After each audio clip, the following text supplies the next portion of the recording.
Bonjour à tous et bienvenue sur ma chaîne. On se retrouve aujourd'hui pour la deuxième partie de la vidéo où je vous parle de mon classement pour le prix du témoignage avec le magazine Le Pèlerin, puisque pour la troisième fois donc je fais partie du jury, on est 15 cette année. Et donc ici c'est les 4 livres que j'ai reçus qui sont donc de la mention en chemin. Donc je commence tout de suite par mon coup de cœur. Donc c'est Les Tribulations d'une scientifique en montagne d'Adeline Loyot aux éditions Glénat. Alors Adeline, elle est chercheure de formation, biologiste. Elle va donc travailler sur la disparition des amphibiens dans l'Ariège, entre autres dans l'Ariège. Et en fait, on va voir donc du coup dans son livre super original et plein d'humour, tout son quotidien, ses difficultés sur le terrain. Donc parfois, par exemple, elle a des randonneurs qui s'interrogent un petit peu sur ses intentions. Parfois, ça va être des problèmes de météo. Des fois, ça va être avec l'âne Émile qui est récalcitrant pour avancer, parce que du coup il l'aide à porter des charges lourdes d'eau entre autres. Et donc du coup Adeline, c'est plein d'anecdotes. On sent vraiment sa passion dans son travail, parce qu'avec son mari et tout, il faut quand même bien s'accrocher parfois, parce que les conditions de travail sont difficiles. On voit aussi du coup toute la patience qu'il faut aussi pour faire ce type de métier.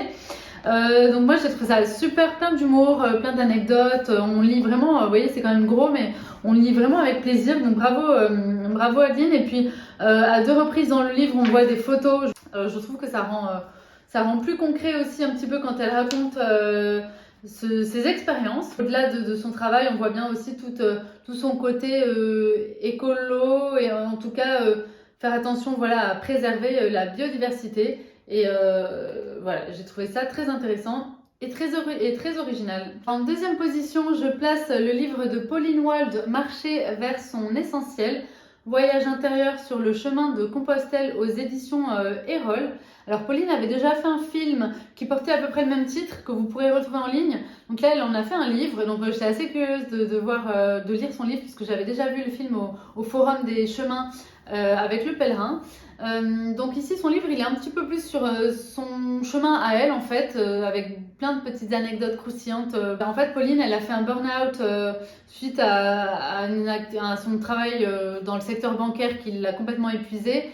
Elle raconte aussi très justement qu'en fait son parcours était jusque-là très linéaire. Elle avait vraiment suivi un parcours très fluide quelque part, voilà, des études brillantes, un boulot, et puis la vie qui coulait. Et puis en fait elle s'y retrouvait plus du tout, elle était épuisée par son travail.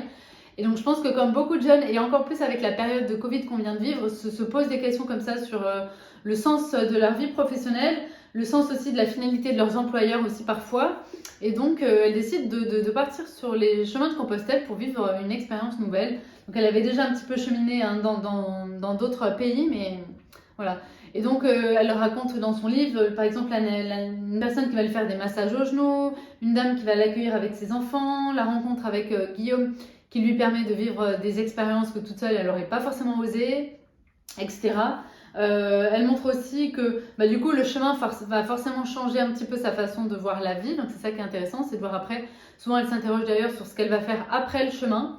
Et d'ailleurs, petite anecdote, mais à la fin du livre, elle raconte un petit peu son retour à la vie réelle. Retour un petit peu dur, parce que du coup elle se rend compte que la bienveillance qu'elle a pu vivre sur les chemins, dans la vraie vie c'est beaucoup moins bienveillant, et malheureusement elle va de nouveau en faire les frais. Et donc maintenant elle est devenue psychologue, Pauline. Donc j'ai vu qu'elle avait une chaîne YouTube aussi, donc n'hésitez pas à aller voir un petit peu tout ce qu'elle fait. En troisième position, je mets le livre 10 000 km de Noé Alvarez, donc une course sacrée à travers les terres volées des Indiens d'Amérique. La course des 10 000 km, c'est une course qui s'appelle Pour la paix et pour la dignité des communautés amérindiennes. Donc lui, il est à l'université en fait au début du livre et ça lui convient pas du tout, donc il décide de partir sur cette route avec d'autres personnes. Ils sont une petite quinzaine, vingtaine. Enfin moi je connaissais pas du tout, donc je suis allée voir sur internet à quoi correspondait cette course pour la paix et la dignité. Et donc il quitte l'université et il s'embarque dans la course la plus longue de sa vie, une course spirituelle qui le reconnaîtra à ses racines et fera de lui un homme fier. Je pense qu'aussi le fait que ce soit plus loin géographiquement, ça m'a pas aidé à rentrer dans le livre, donc j'ai eu un petit peu plus de mal. En revanche, en fait, il a énormément de mérite, en fait, quand on comprend un peu les intentions pour lesquelles il fait cette course. C'est aussi pour mieux comprendre ce qui s'était passé dans la vie de ses parents, pourquoi ses parents avaient comme ça pas mal, j'ai envie de dire pas mal galéré. Ils avaient travaillé beaucoup dans des usines, etc. Enfin, ils avaient été un peu limite maltraités et pour lui, c'était assez violent de voir la souffrance de la vie de ses parents. Et donc, il va comme ça cheminer sur la terre de ses ancêtres pour mieux comprendre ce qui s'est passé. Et donc, à la fin, finalement, il est très fier de ses origines et il les assume pleinement. Donc, je trouve que pour le coup, il a vraiment du mérite. J'ai bien aimé, sans plus, mais c'est agréable à lire. Je termine avec le quatrième. Colette Nice Mazur par des sentiers d'intime profondeur aux éditions Salvator. Alors j'ai mis Colette, j'ai mis ton livre en dernier parce que pour le coup j'ai pas trop accroché. Elle raconte un petit peu ses objectifs. En fait, ça pourrait presque se lire en plusieurs petits bouts parce que c'est pas vraiment une seule histoire, c'est plein de petites. Elle va raconter un peu ses sentiments quand elle marche.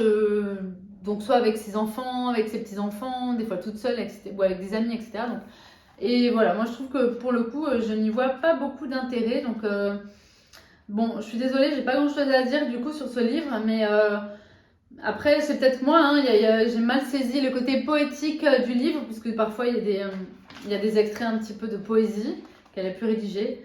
Donc voilà, Colette, moi j'ai pas spécialement aimé, donc voilà, il en faut pour tous les goûts, mais moi c'était vraiment pas trop ma came. Je l'ai quand même fini, mais j'ai pas grand chose à en tirer en fait. Il faudrait peut-être que je le relise peut-être une seconde fois pour mieux comprendre ce qu'elle a voulu faire passer comme message, mais voilà, c'est comme ça.